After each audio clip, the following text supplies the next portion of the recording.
오늘 우리에게 주시는 말씀 사도행전 28장 30절 31절입니다. 두 절입니다. 사도행전 28장 30절 31절 우리 한 목소리로 우리 30절 31절 같이 읽도록 하겠습니다. 다 같이 시작.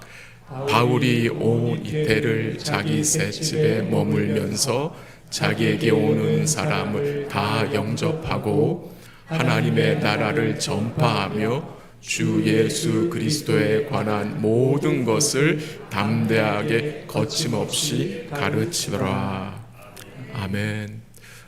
말씀을 듣기 전에 잠시 우리 한국에서 우리 강영진 목사님 오셨는데 또 오시게 된 배경과 또 새로 오신 분들이 많기 때문에 약간의 우리 행복교회의 역사를 잠시 제가 나누고 말씀을 들었으면 좋겠습니다.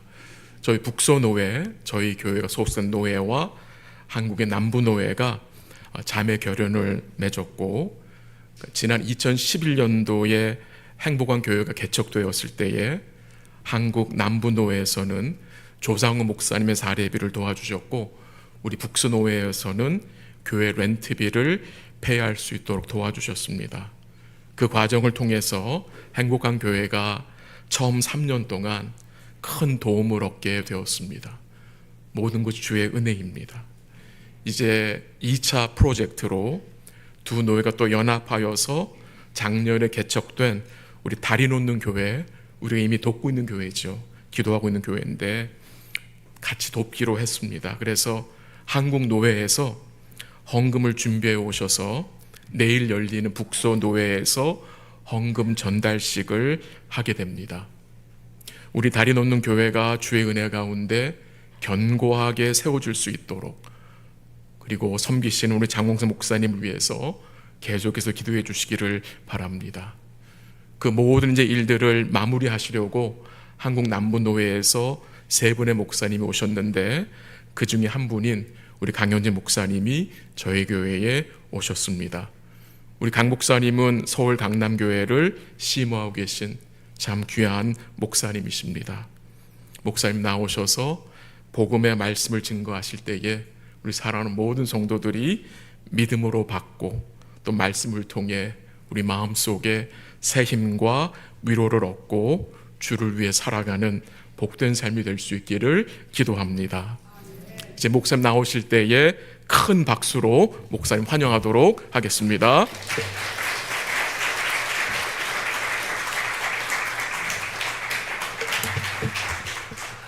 감사합니다. 행복한 교회에 와서 예배를 드리니까 행복합니다. 행복한 마음으로 말씀을 전하도록 하겠습니다. 예, 감사합니다. 예, 전도자인 바울의 가슴 속에는 늘 복음을 전해야겠다는 열정으로 가득 찼습니다.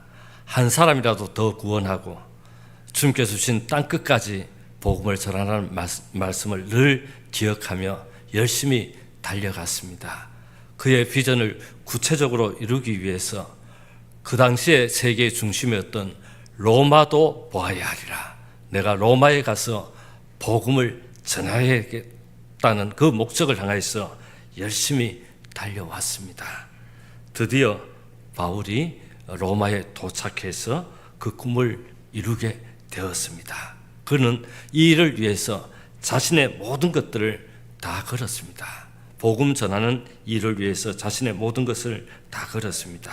그래서 자기의 생명도 조금도 아끼지 않고 모든 것을 쏟아부었습니다. 이제 오늘 말씀을 보니까 결승 라인을 막 통과하려는 순간이었습니다. 그가 고백하였던 것처럼 내가 선한 싸움을 다 싸우고 나의 갈 길을 다 마쳤다고 그렇게 말할 만큼 이제 바울의 사역의 마지막에 이르렀습니다. 그런데 예상하지 못한 상황이 발생했습니다. 끝나는 것이 끝이 아니라 바울이 달려온 복음의 사역을 계속되어야 된다는 강력한 메시지가 우리에게 들려옵니다. 바울의 바톤을 누가 이어받아야 된다는 사실을 말씀하고 있습니다.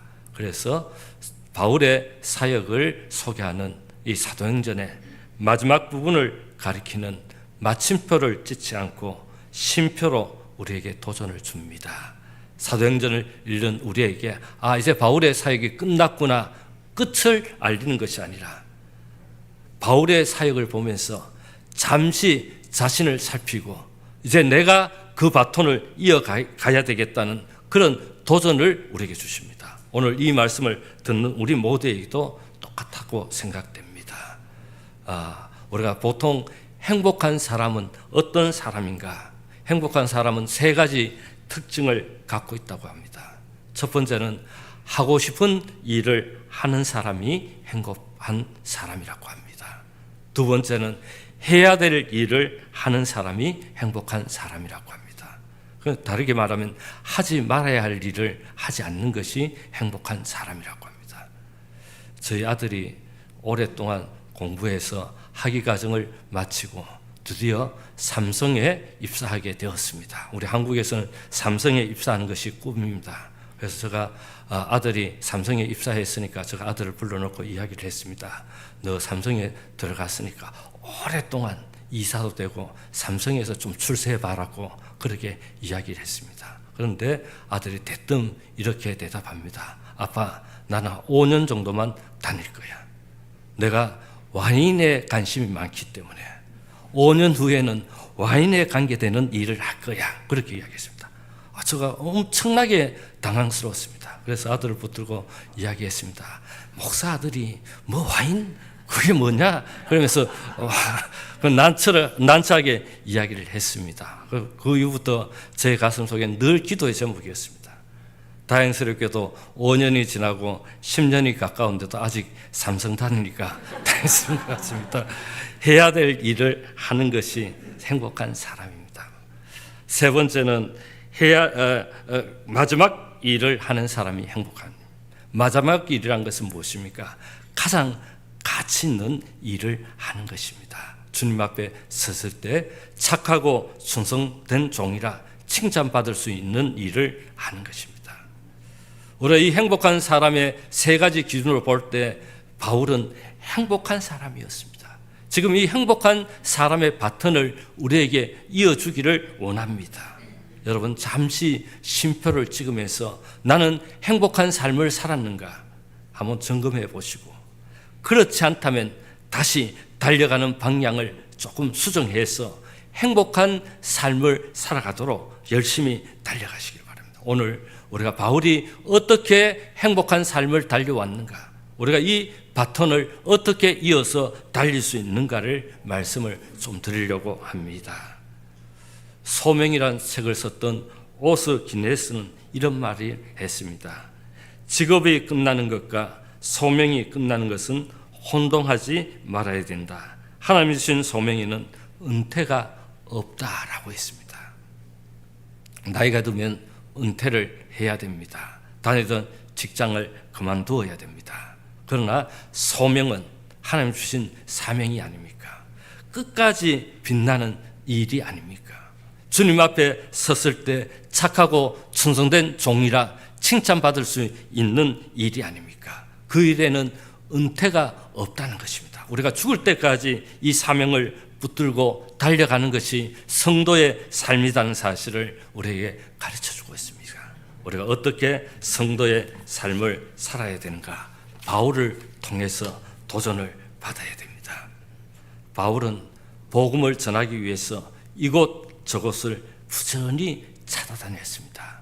바울이 1차, 2차, 3차 전도여행을 다니면서 세계 구석구석을 다녔습니다. 그가 갈 수 있는 모든 곳을 갔습니다. 누가 방해를 하고 누가 핍박을 한다 할지라도, 돌을 맞는다 할지라도 그곳에 찾아가서 열심히 복음을 전했습니다. 그런 가운데 그의 가슴 속에는 꿈이 생겼습니다. 로마도 보아야 하리라. 내가 로마에 가서 복음을 전하는 것이 가장 효과적으로 세계를 복음화시키는 길이라 생각하고 로마에 가기를 간절히 소망하였습니다. 바울은 우여곡절 끝에 드디어 로마에 도착했습니다. 사람의 생각으로는 우여곡절 끝에 로마에 도착했다고 말할 수 있지만 하나님의 세밀하신 인도하심과 완벽한 도우심이 있었기 때문에 바울이 로마에 도착했다는 사실을 우리가 성경을 통해서 알 수 있습니다. 바울이 로마로 가는 여정은 그리 쉽지 않았습니다. 앞이 보이지 않았습니다. 온갖 세력들이 바울의 앞길을 막았습니다.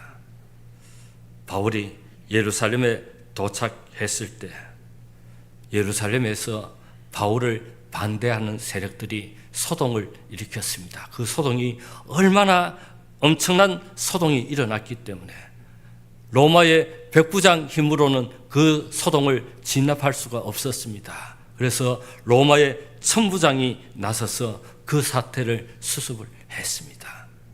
바울은 만신창이가 되었습니다. 지쳐 있었습니다. 내가 로마에 가기 위해서 남들이 예루살렘에 가면은 너가 이런 어려움을 당할 것이다 예고했지만 그 모든 것을 감수하고 내가 생명 다할 때까지 복음을 전한다는 일념으로 예루살렘에 왔는데 자신의 처지가 너무 형편없었습니다. 그래서 지쳐있는 이 바울에게 주님께서 바울 곁에 서서 이렇게 말씀했습니다. 사도행전 20장 11절을 보니까 담대하라. 내가 예루살렘에서 나의 일을 증거한 것이 로마에서도 증언하여야 하리라. 너가 지금 예루살렘에서 복음을 증거하다가 이렇게 망신하게 되었지만 내가 너와 함께해서 너가 소원했던 로마에 가서도 이렇게 복음을 전할 것이라고 주님께서 약속해 주셨습니다. 바울이 제수가 되어서 로마로 압송되는 도중에도 천재지변이 일어났습니다. 유라구라 강풍이 일어나서 배가 파선 위기에 당하게 되었습니다. 배 안에 탔던 모든 사람들이 살기 위해서 자신의 모든 것들을 버리고 그야말로 그들의 불안과 공포에 떨고 있을 때 이때에도 하나님의 사자가 나타나서 바울에게 이렇게 말합니다. 사도행전 27장 24절에 보니까 바울아 두려워하지 말라. 내가 가이사 앞에 서야 하겠고 또 하나님께서 너와 함께 항해하는 자를 다 내게 주셨도다. 너가 로마도 보아야 하리라 했지만 로마의 통치자였던 가이사 로마 황제 앞에 서서 너가 소원했던 복음을 증거할 것이라고 분명하게 말씀하고 그리고 지금 너와 함께 탄 276명의 머리카락 하나도 상하지 않도록 내가 너로 통해서 보호하도록 하겠다고 약속해 주셨습니다. 이 약속이 구체적으로 이루어지지 않았습니까? 바울은 제수의 몸으로 드디어 로마에 도착했습니다. 복음을 전하는 사역자입니다. 그가 부지런히 찾아다니면서 복음을 전했던 달려가면서 복음을 전했습니다. 그래서 든든한 다리가 있어야 되고 모든 것들이 자유로워야 열심히 복음을 전하는데 그가 꽁꽁 묶여서 제수의 몸으로 로마에 도착했습니다. 도무지 인간의 입장으로서는 이해가 되지 않았습니다. 왜 하나님 내가 복음을 전해야 되는데 왜 이렇게 제수의 몸이 되어서 여기 왔는가? 그러나 그 배후에는 하나님의 놀라운 계획이 있지 않습니까? 그가 로마의 제수였기 때문에 그가 안전하게 로마에 도착할 수 있지.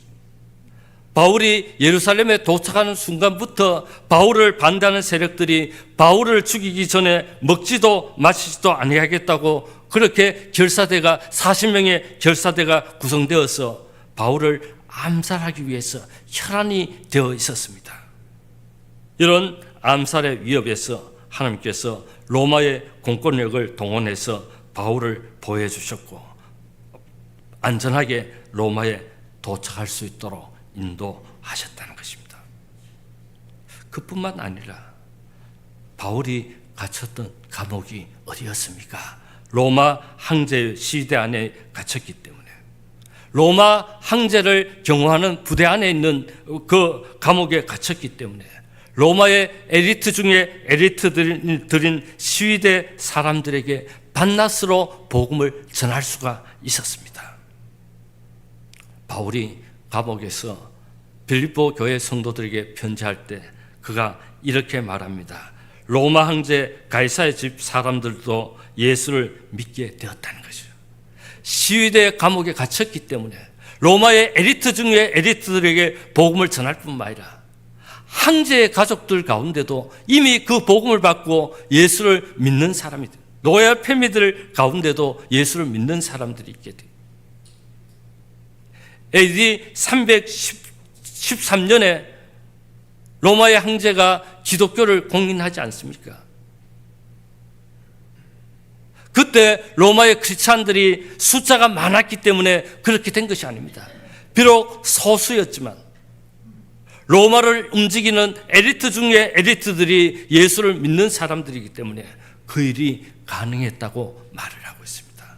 어쩌면 바울이 로마 감옥에 갇혔기 때문에 이 시위대를 경호하는 사람들에게 복음을 전했기 때문에 이 일이 가능했다고 우리가 그렇게 말할 수가 있습니다.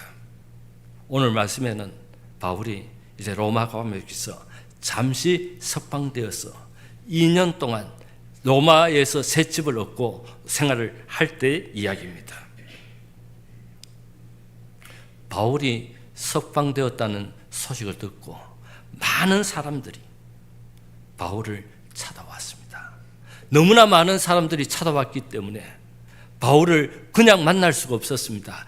예약해서 스케줄을 짜서 바울을 만나도록 되었습니다. 이전에는 바울이 그야말로 물불을 가리지 않고 찾아가면서 복음을 전했습니다.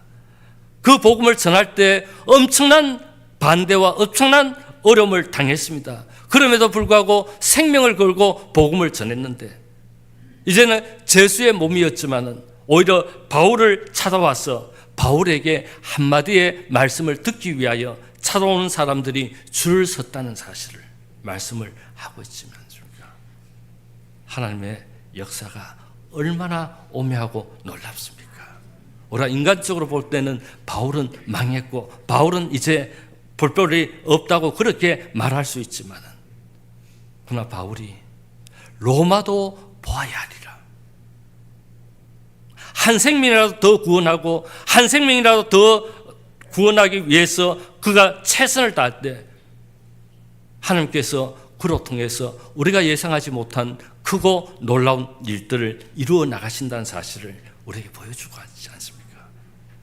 여러분 무엇을 위하여 살아가고 있습니까? 무엇을 먹을까? 무엇을 마실까? 무엇을 입을까 하는 우리에게 예수님께서 이렇게 도전합니다. 내일 또 어떻게 될까 염려하는 자들에게 내일을 염려하지 말고 먹을까 마실까 입을까 염려하지 말고 너희는 먼저 그의 나라와 그의 의를 구하라. 그리하면 이 모든 것을 너희에게 다 하시리라. 우리가 찾고 우리가 구하고 우리가 원하는 것보다 더 크고 놀라운 역사로 우리와 하나님께서 함께 하시는 거예요. 우리가 세상적인 것에 가치를 두고 거기에 매몰될 때 그것이 망할 때 우리도 함께 망하게 됩니다. 그것이 캄캄할 때 우리도 캄캄해집니다. 그러나 그의 나라와 그의 의를 구하면 바울처럼 한 생명이라도 더 구원하기 위해서 로마도 보아야 하리라고 목숨을 걸고 달려갈 때 하나님께서 바울로 통해서 크고 놀라운 일을 이루셨다는 사실을 우리에게 보여주고 하시잖아요. 여러분의 지금의 형편이 어떠하든지 담대하시기를 바랍니다. 하나님을 사랑하는 자들에게는 모든 것이 합력하여 선을 이룬다고 했습니다. 지금 형편이 어렵고 힘들다 할지라도 하나님께서 선하게 역사해 주실 것이다. 그 하나님이 기뻐하시는 일에 그 나라와 그 의를 위하여 우리의 방향을 바꾸고 우리가 달려갈 때 비록 약하고 보잘것없다 할지라도 우리로 통해서 하나님이 크고 놀라운 일을 이루어 주신다는 사실을 우리에게 보여주고 있지 않습니까? 사도행전과 누가복음을 기록한 누가는 의사였습니다. 참 귀한 의사였습니다. 바울의 사역을 감당할 수 있도록 그의 주치가 되어서 바울이 가는 곳마다 끝까지 바울을 따라다녔습니다. 바울이 이제 나이가 많아서 인생의 마지막을 걸을 때 바울 주변에 있는 많은 사람들이 바울 곁을 떠났습니다. 그때 바울이 이렇게 말합니다. 디모데 후서 4장 11절을 보면 누가만 나와 함께 있느니라. 바울을 끝까지 따라가면서 바울의 모든 것들을 책임졌던 누가입니다. 그 누가가 바울의 행정을 사도행전에 기록하지 않았습니까? 사도행전 9장부터 바울에 대해서 기록하면서 그가 바울의 행정을 마무리하면서 누구보다도 바울의 마지막을 잘 알고 있었습니다. 바울은 목배임 참수형을 당해서 순교했다는 사실을 잘 알고 있습니다. 그러나 바울의 사역을 마무리하면서 누가는 그 일에 대해서 침묵을 합니다. 복음을 전하는 일을 위해서 생명을 바친 바울의 영담에 대해서는 일점 언급하지 않습니다. 그는 결론도 없이 사도행전을 마무리하면서 이후에 바울의 행적에 대해서 아무 말도 하지 않았습니다. 누가는 사도행전 후반부 13장부터 28장의 초점을 바울에 맞춘 것은 그의 전기를 기록하기 위함이 아니었습니다. 교회를 핍박하던 사울을 변화시켜서 그를 통해서 거침없이 구원의 역사를 펼치시는 하나님의 오묘한 섭리와 놀라운 은혜를 증언하기 위함이었습니다. 사울을 바울로 변화시키신 불가항력적인 하나님의 은혜를 찬양합니다. 여러분, 사울이 얼마나 지독한 사람이었습니까? 교회를 핍박하는 일에 앞장섰습니다. 교회를 잔멸하는 일에 혈안이 되었습니다. 그러던 사람이 하나님의 불가항력적인 은혜를 입고 그가 변화되어서 이제는 거침없이 복음을 전하는 사역자가 되어서 마지막 장렬하게 복음으로 마무리했다는 사실을 강조하고 있지 않습니까? 세상에서는 바울의 순교가 위대하게 평가될 수도 있지만 지금 또 바울이 순교한 자리에 세분수 교회란 교회가 세워지지 않았습니까? 바울이 목배임을 당했을 때 그 목이 떨어져서 3번 튀면서 거기에 샘물이 쏟아올랐다 해서 세분수 교회라고 합니다. 로마 천주교에서는 바울의 행적을 순례하는 제일 하이라이트가 바로 그것이라고 그렇게 말합니다. 바울의 역사의 위대한 것은 하나님께서 바울에게 거침없이 베푸신 측량할 수 없는 은혜라는 사실을 누가는 강조합니다. 바울의 순교는 하나님의 은혜에 응답하는 일상의 삶이었습니다. 그래서 바울은 하나님의 은혜 복음 증언하는 일을 마치려 하면은 나의 생명조차 조금 더 귀한 것으로 여기지 아니하노라고 고백하면서 달려갔습니다. 오늘 사도행전 교회 역사의 결론이 미안으로 남은 것은 우리에게 큰 도전을 줍니다. 잠시 쉬어서 나는 어떻게 달려왔는가? 나는 마지막까지 어떻게 달려갔는가를 한번 가담아 보시고 바울의 바톤을 이어받으시기를 바랍니다. 이제 우리가 사도행전 29장 이후의 역사를 기록해 나가야 합니다. 우리는 나이가 많아서 병에 걸렸고 제수의 몸으로 로마에 왔고 온갖 박해를 다 받았고 이제 얼마 있지 않으면 순교를 당해야 되는 바울이었지만 그가 이렇게 말합니다. 하나님의 나라를 전파하며 주 예수 그리스도에 관한 모든 것을 담대하게 거침없이 가르쳤던 바울에게서 큰 도전과 또 새로운 길을 가는 저와 여러분들이 다 되시기를 바랍니다.